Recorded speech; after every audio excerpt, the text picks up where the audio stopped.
नमस्कार। हम विश्लेषण कर रहे हैं आने वाले साल 2026 के। ये विश्लेषण करने से हम ये जानने की कोशिश करेंगे कि ये अगला वर्ष 2026 आपके लिए कैसे आने वाला है। 2025 थोड़ा विकेट गया सबके लिए, थोड़ी परेशानियां लेके आया, थोड़ी सी चीजों में क्षमताओं में कमियां करके दी लोगों को, और उतार चढ़ाव तो बहुत सारे दिए पूरे दुनिया भर में सभी को। लेकिन ये 2026 कैसा जाएगा, ये हम राशि अनुसार समझेंगे। आज विश्लेषण करेंगे सिंह राशि के बारे में कि उनके लिए 2026 साल कैसा जाएगा।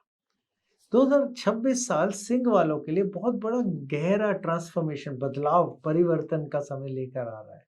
ये अंत में यही परिवर्तन आपको बहुत ज़्यादा मजबूती देगा, बहुत अथॉरिटी देगा, और कहीं न कहीं आपको लीडरशिप यानी नेतृत्व को भी आपके बढ़ाएगा।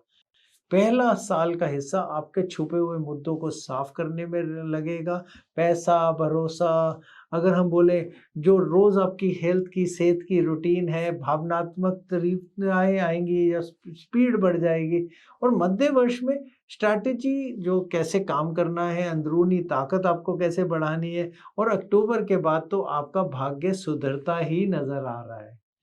पब्लिक इमेज मजबूत होगी, और सबसे बड़ी बात ये है कि ये आपका एक शिफ्ट के रूप में यानी बदलाव के रूप में नवंबर के आखिर में आता है, जब राहु केतु भी अपना भाव यानी घर बदल रहे हैं।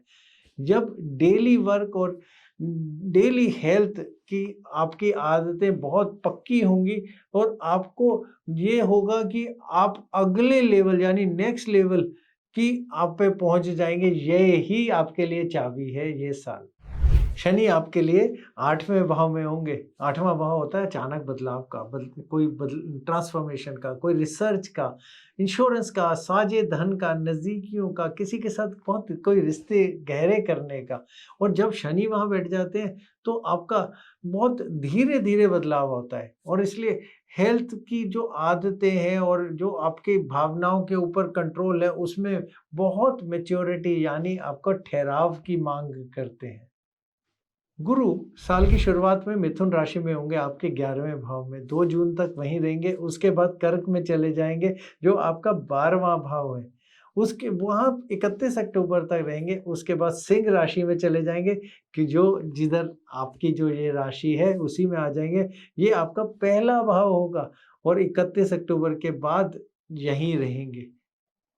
25 नवंबर को राहु जो आपके कुंभ में है, आपके 7वें भाव में, और केतु जो सिंह में है, जो आपका पहला भाव है, वहाँ से बदल के आपको छठे भाव में चले जाएँगे राहु, और आपके 12वें भाव में चले जाएँगे केतु। पूरे साल जब तक वो घर नहीं बदलेंगे, तो ये आपका पूरा का पूरा आकर्षण बढ़ाएँगे। थोड़ा-सा कन्फ्यूजन भी संभव है, और अहंकार और पुरानी इमेज से दूरी भी बनवाएँगे। लेकिन जब वो घर बदलेंगे, तो आपको प्रतियोगिता या बाधाओं पे विजय मिलनी शुरू हो जाएगी, और देखिएगा आपका आगे बढ़ना बहुत आसान होने लग जाएगा, और केतु तो आपको आध्यात्मिक रास्ते की तरफ को लेके जाएँगे। बस यही आपका रास्ता दिखाएँगे। जहाँ कैरियर की, पैसों की बात बोलें, तो पहले चरण में जनवरी से मार्च तक आपको लाभ मिलेगा नेटवर्किंग से, पर ज़मीन पर यानी नीचे अपने आप को मजबूती रखिएगा, हवा में मत उड़िएगा। गुरु होंगे 11वें भाव में, इससे में मजबूती भी मिलेगी, इनकम की ग्रोथ होगी, नेटवर्किंग, और कहीं न कहीं आपका लोगों से रिलेशन बढ़ेगा, दोस्तों और सीनियर्स का आपको सपोर्ट मिलेगा। और शनि 8वें भाव में चेतावनी दे रहे होंगे कि बिना समझे कोई भी रिस्क नहीं लेना है, खासकर पैसों से। कागज़ों को बहुत पक्का रखना है, टैक्स में बहुत पक्का रखना है, जो भी एग्रीमेंट करने हैं वो बिल्कुल साफ़। दूसरे चरण अप्रैल से जून तक में जो आपके रिजल्ट की स्ट्रैटेजी आपने बनाई होगी ना, उसके आपके सामने पूरे-पूरे फल आएँगे।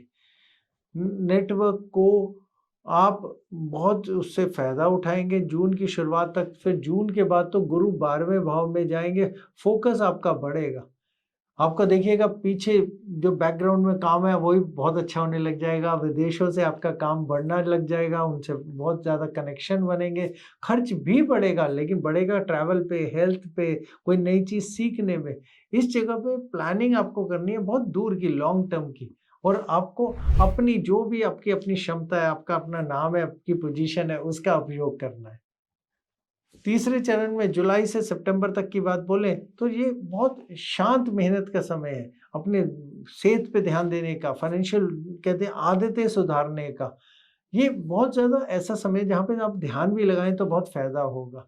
खर्च पर नज़र रखनी है, इमोशनल होके पैसों के फैसले नहीं लेने हैं। जो भी आपकी डेली रूटीन है, रोज़ जो काम करते हैं, सोना, उठना, उस पे बहुत ध्यान देना है। अश्लेषा नक्षत्र का इस समय टाइम शुरू हो जाएगा, इसलिए आपकी रिसर्च बहुत बढ़नी चाहिए और कहीं न कहीं आपको जो ऐसी धुंधली-सी जो डील्स होती हैं, जो कार्य होते हैं, उन पे भरोसा नहीं करना है आपको।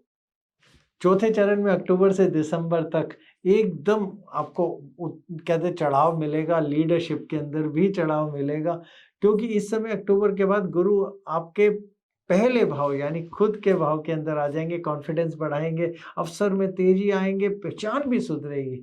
अब देखिएगा कि आपकी जो रोज की रूटीन है, उठने की, सोने की, काम करने की, वो स्थिर होगी और आपकी सेहत भी बेहतर लगने लग जाएगी।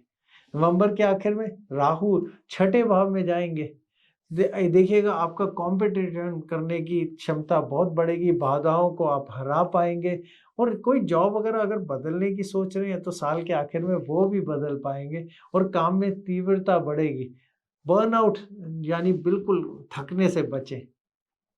रिश्तों की बात बोले ना तो राहु 7वें में आएँगे नवंबर के आखिर तक, आकर्षण बढ़ जाएगा।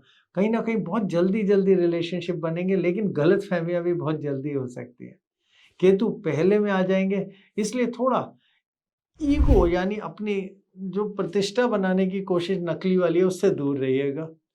रिश्तों में सुधार का सबसे बढ़िया समय है अक्टूबर के बाद, क्योंकि गुरु उस समय पहले भाव में आ जाएँगे। नवंबर के बाद फोकस काम और हेल्थ पर बढ़ेगा, रिश्तों में जानबूझकर समय देना और शांति से विवाद को हल करना, अपने संवाद रखना, बातचीत रखना बहुत ज़रूरी हो जाएगा। स्वास्थ्य की बात बोले तो शनि 8वें भाव में होंगे और साल के मध्य में ना गुरु 12वें में हो सकते हैं। ये समय होगा जहाँ स्ट्रेस हो जाएगा, थकान हो जाएगी, नींद में परेशानी होने लग जाएगी। अगर आपको जो मेहनत करनी है ना वो अपनी बॉडी को साफ करके डिटॉक्स करने की ज़रूरत होगी। डेली अपना रूटीन बनाने की ज़रूरत आपके पास बन जाएगी। आपको जो करना है वो ये करना है कि आपको अपने सोने उठने का शेड्यूल को पक्का रखना है, टाइमिंग को पक्का रखना है और आपको बहुत हल्की कोई एक्सरसाइज वगैरह पे भी ध्यान देना है।